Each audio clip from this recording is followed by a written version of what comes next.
ကဲဒါတော့အောက်ကိုမြင်နေရတဲ့မြင်ဝင်လေးဖြစ်ပါတယ်ခင်ဗျာအရန်ကိုလာနေပါတယ်ဗျာကဲရေရလည်းစိမ့်ပြီးတော့မှဟိုဘက်ကျပြလဲပြီးတော့နေတာပေါ့နော်လမ်းစနာတော့ကြည်တယ်ပေါ့နော်အရန်လာပါတယ်ဗျာကိုလန်ပေါ့နော်ကိုလန်ကျွန်းဖြစ်ပါတယ်ကိုလန်ကျွန်းရဲ့အလားပလေးဖြစ်ပါတယ်ခင်ဗျာလေလေးကတိုက်တော့အရန်အေးပါတယ်ခင်ဗျာလေလေးတစ်ဖြူနဲ့ဆိုအရန်အေးပြီးတော့တယ်မှာအပန်းပြေသွားတာပေါ့နော်ခုနကတော့မောတဲ့ဟာတော့ပြီးတော့တွားလိုက်လည်းမသိလူတွေလည်းပြိုင်းနေပြီပေါ့နော်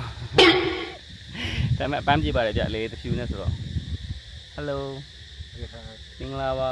မင်္ဂလာပါဟဲ့လားကျွန်တော်ရဲ့ပေါ်တာပေါ်ကျဲပေါ့နော်ကိုလာဟိုတာဖြစ်ပါတယ်နေတာနာမည်တာဖြစ်ပါတယ်ကျေးဇူးတင်ပါတယ်ခေါက်ခွန်ครับကျေးဇူးတင်ပါတယ်စပါတီကျေးဇူးတင်ပါတယ်ခေါက်ခွန်ครับကျေးဇူးတင်ပါတယ်ကျေးဇူးတင်ပါတယ်ကျေးဇူးတင်ပါတယ်